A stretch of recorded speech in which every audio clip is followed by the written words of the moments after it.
और अगर limit x tends to a f x, अगर x is equal to a के आसपास अगर मैं लिमिट की वैल्यू निकालता हूं फंक्शन की, और वो फंक्शन की वैल्यू जो x is equal to a पर है उससे मैच करती है, जो एक्सपेक्टेड वैल्यू है वो फंक्शन की वैल्यू से अगर मैच करती है, तो मैं बोलता हूं function is continuous. Function is continuous.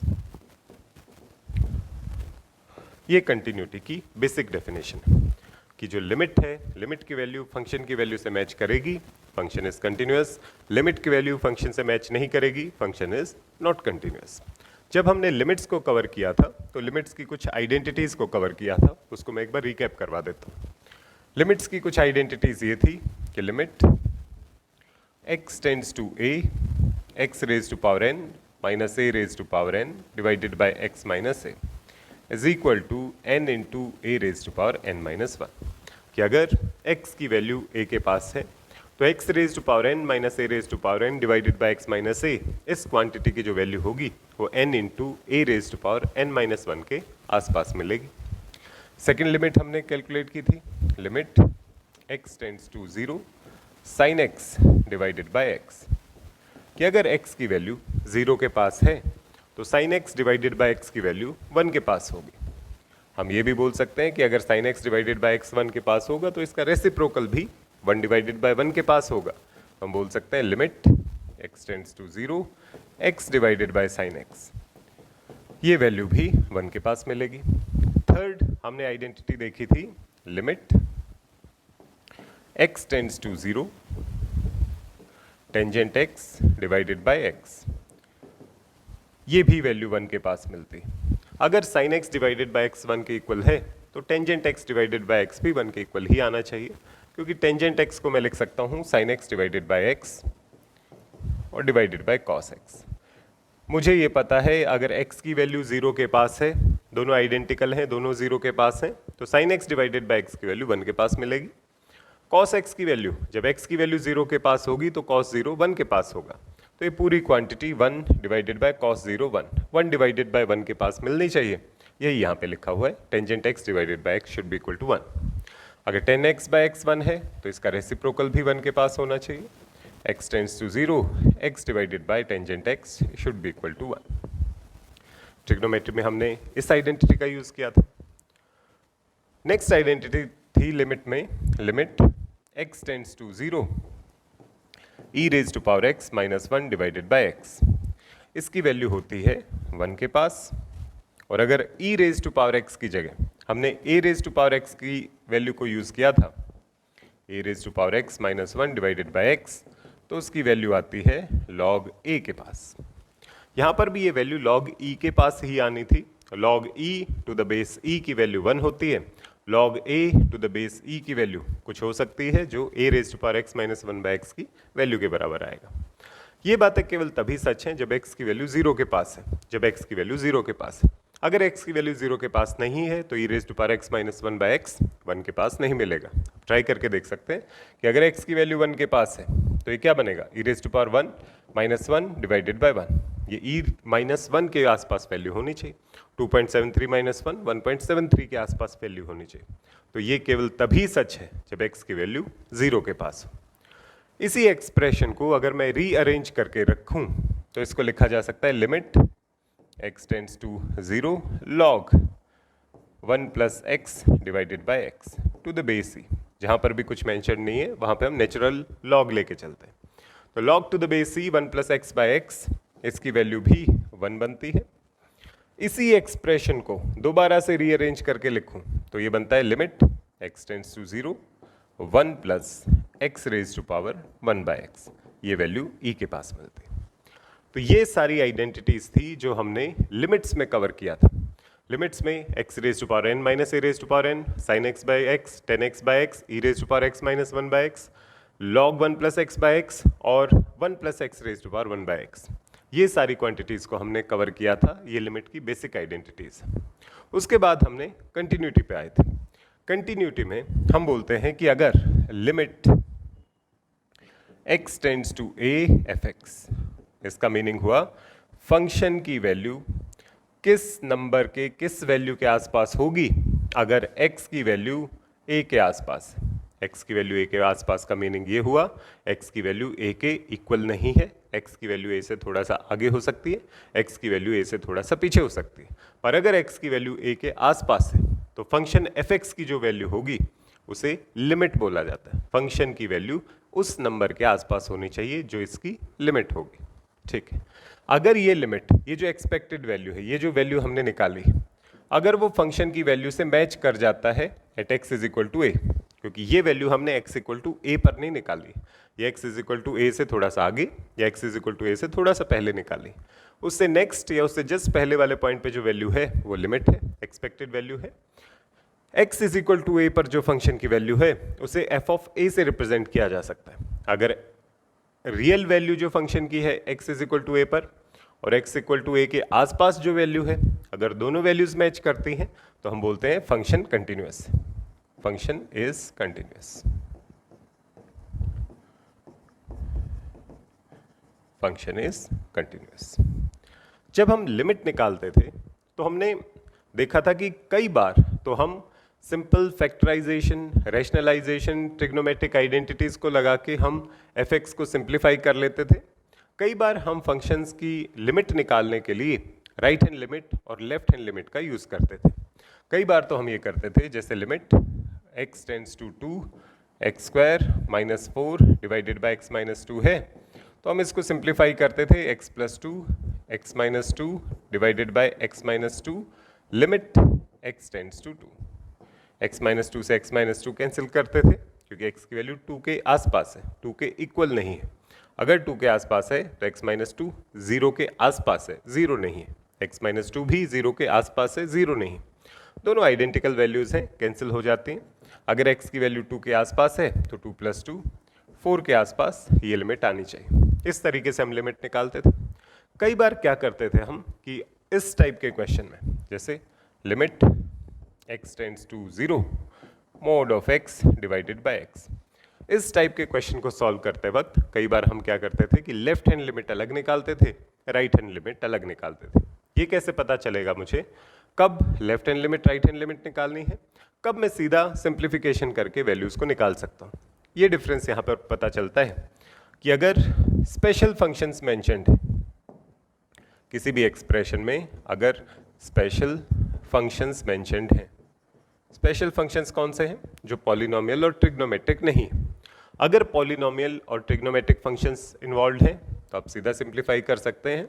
अगर पॉलिनोमियल और ट्रिग्नोमेट्रिक के अलावा, जैसे कि मोड ऑफ एक्स या फिर मोड के अंदर और भी कोई वैल्यू हो सकती है, मोड ऑफ एक्स माइनस 4 इस तरीके का दिखाई दे, ग्रेटेस्ट इंटीजर एक्स या फिर greatest integer x square plus x plus 2 इस तरीके से दिखाई दे, कि ग्रेटेस्ट इंटीजर कहीं दिखाई दे, मोड दिखाई दे, स्क्वायर रूट के अंदर वैल्यू 0 के आसपास दिखाई दे, इस टाइप के केसेस में mod, greatest integer function, square root वाला फंक्शन, ऐसे केसेस में जहां पर स्पेशल फंक्शन इन्वॉल्व हैं जो पॉलिनोमियल और ट्रिग्नोमेट्रिक फंक्शंस नहीं है, या फिर जहां पर फंक्शन अपना नाम बदल लेता है।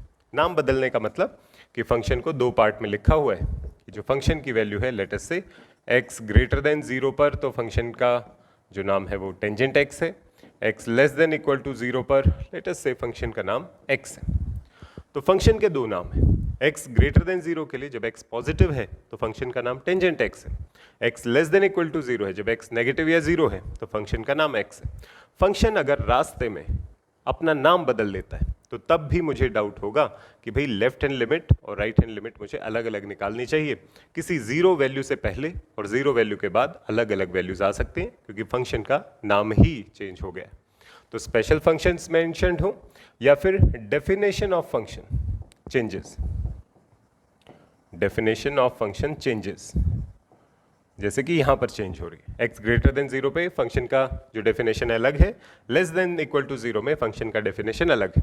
अगर ऐसा कुछ होता है, special function mod, greatest integer, square root 0 के आसपास, या फिर फंक्शन की डेफिनेशन अगर चेंज होती हुई दिखाई देती है तो मैं लेफ्ट हैंड लिमिट और राइट हैंड लिमिट अलग से निकालूंगा।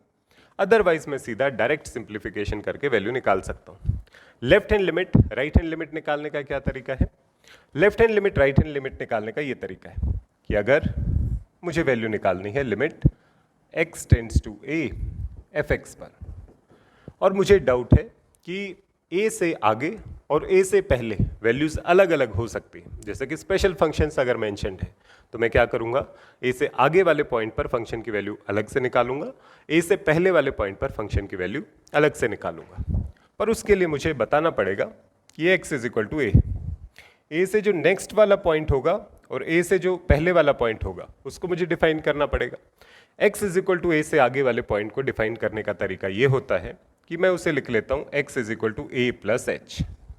ए प्लस एच का मतलब ए में मैंने कुछ ऐड किया, पर h की वैल्यू अगर नेगेटिव हुई तो ये तो a माइनस समथिंग हो जाएगा।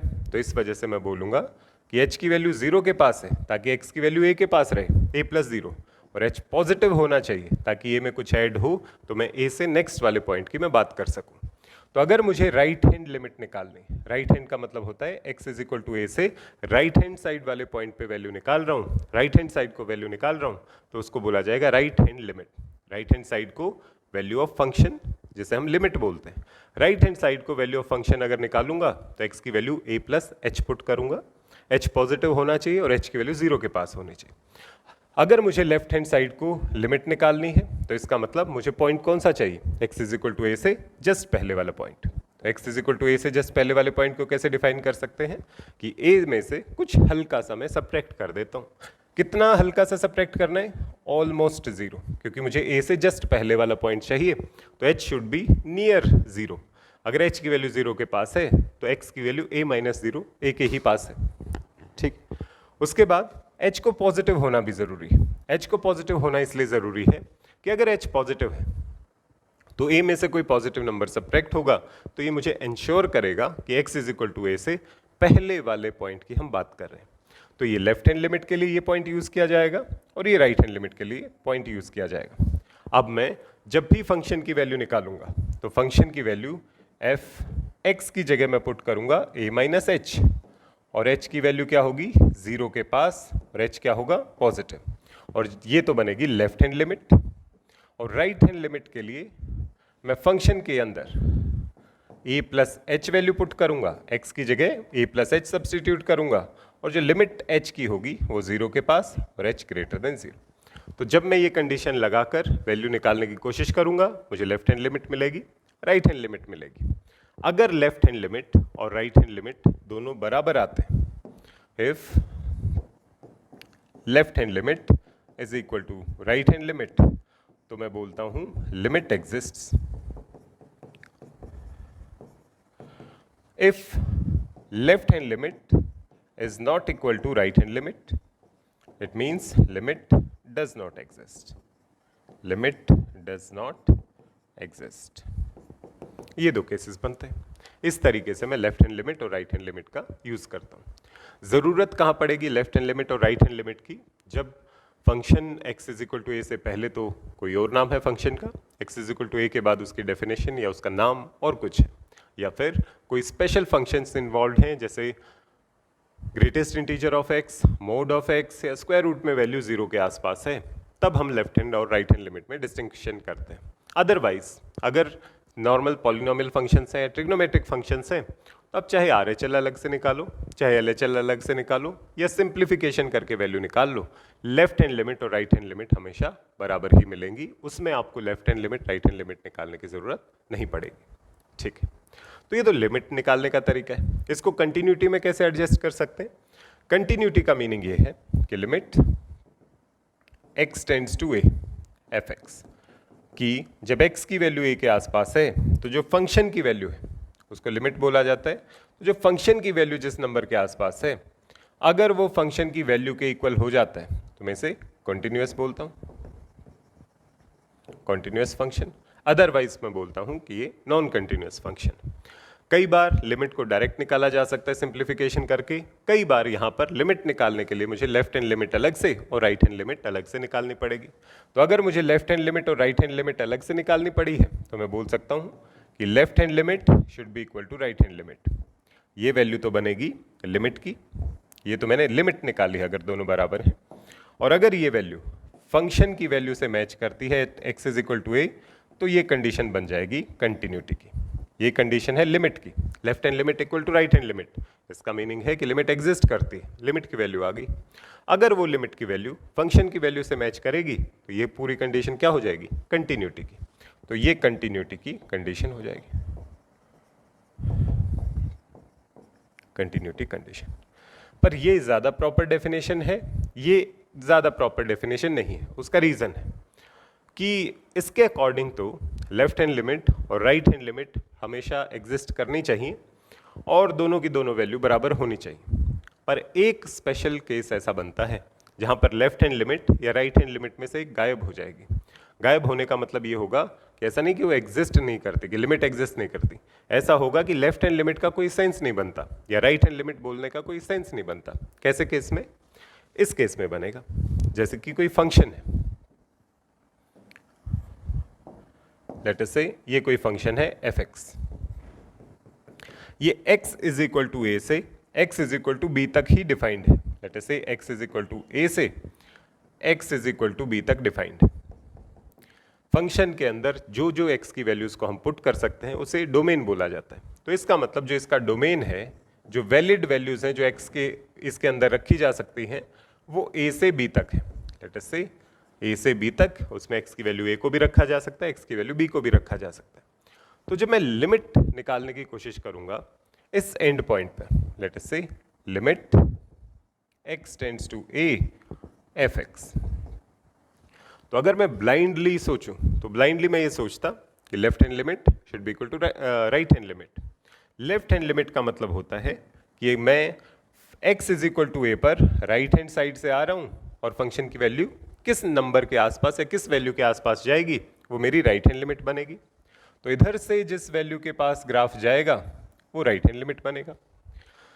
जब मैं इधर से देखूंगा तो इधर तो ग्राफ एग्जिस्ट ही नहीं करता है। तो इधर से जब मैं लेफ्ट हैंड लिमिट के लिए x की वैल्यू को पुट करना शुरू करूंगा, लेट अस से लेफ्ट हैंड लिमिट के लिए मैं x की वैल्यू क्या पुट करता, a से थोड़ी सी छोटी वैल्यू लेफ्ट हैंड साइड को, क्या होती वो value a minus h, h tends to 0, h should be greater than 0।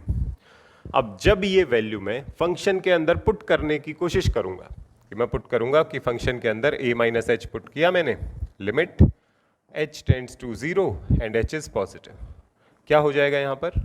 ये जो स्टेप है ये इम्पॉसिबल स्टेप हो जाएगा। इम्पॉसिबल क्यों है? क्योंकि इसने बोला था मुझे कि फंक्शन के अंदर जो x की वैल्यूज रखी जा सकती हैं वो a से लेके b तक रखी जा सकती हैं। आप a रख सकते हो पर a से छोटी वैल्यू नहीं रख सकते। आपने यहाँ पर क्या किया? आपने यहाँ पर फंक्शन के अंदर a से छोटी वैल्यू को इनपुट कर दिया। ये डोमेन से बाहर की बात है। डोमेन से बाहर होने का मतलब है कि फंक्शन की वैल्यू आप इस पॉइंट पे पूछ ही नहीं सकते, अलाउड ही नहीं है फंक्शन के अंदर ये वैल्यू पुट करना। अगर ये वैल्यू पुट करना अलाउड नहीं है तो इसका मतलब लेफ्ट हैंड लिमिट के लिए आप x की वैल्यू कहाँ से पुट करोगे, जो आपको x की वैल्यू अलाउड ही नहीं। जो x की वैल्यू अलाउड नहीं है तो लेफ्ट हैंड लिमिट का कोई सेंस नहीं बनता। ऐसा नहीं कि लेफ्ट हैंड लिमिट एग्जिस्ट नहीं करती, एग्जिस्ट और ना एग्जिस्ट करना अलग केस है, पर लेफ्ट हैंड लिमिट का पूछना ही अलाउड ना होना अलग केस है। यहाँ पर आप लेफ्ट हैंड लिमिट पूछ भी नहीं सकते क्योंकि आप x की वैल्यू a माइनस एच रख ही नहीं सकते। रखने के बाद ही तो आप लेफ्ट हैंड लिमिट निकालने की कोशिश करते हैं।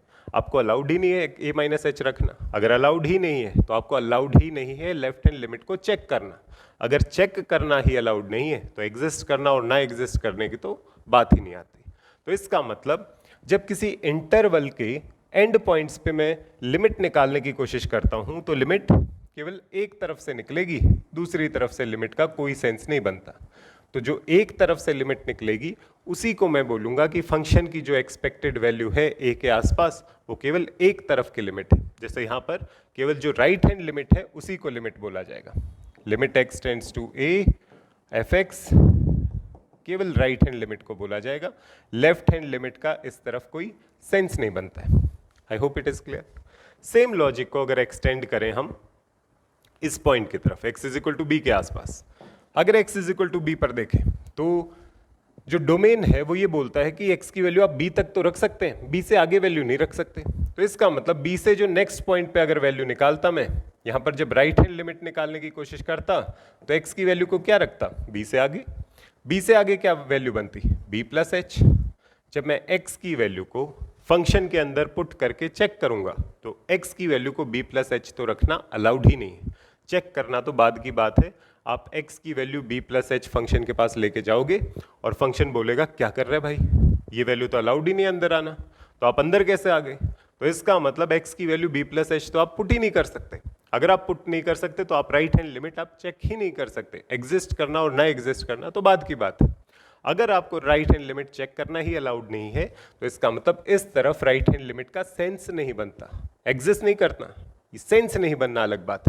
तो राइट हैंड लिमिट का तो इस तरफ सेंस ही नहीं बनता। कौन सी लिमिट का सेंस बनता है? केवल आप b से छोटी वैल्यू पुट कर सकते हो, लेफ्ट हैंड लिमिट निकाल सकते हो।